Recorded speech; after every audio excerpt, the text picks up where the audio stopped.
আসসালামু আলাইকুম। আজকে আপনাদেরকে দেখাবো ডালফুর শিলিটা। তো এটা আসলেই খুবই সহজ এবং সিম্পল, একদম সিম্পল। আসলে সিম্পল হলেও গর্জিয়াস। তো এরকম ৬টা করে পুঁতি নিয়ে এভাবে ডালফুর শিলির মতো একটার পিছন দিয়ে আরেকটা এভাবে উঠিয়ে কাজটা করতে হবে। এবং এই কাজটার জন্য অনেক রিকোয়েস্ট ছিল যে আপু একটু এই কাজটা দেখান স্লো করে।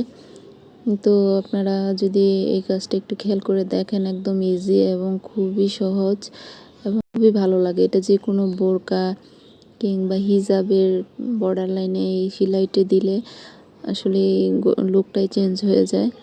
তো এভাবে করে আসলে ডালফোর শিলির মতো, ডালফোর শিলি যেমন ইজি একদম, এটাও ঠিক তেমনই।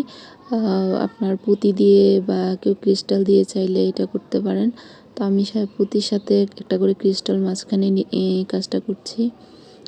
তো এভাবে করে পুরো বোরকার হাতার মোহরিটা আমি করে শেষ করব এবং বোরকার যে সামনের সাইডগুলো সেগুলোও করব এবং পুরো লুকটা অবশ্যই আমি শেষ করে বোরকাটা আপনাদেরকে দেখাবো। সবাই ভালো থাকবেন, সুস্থ থাকবেন।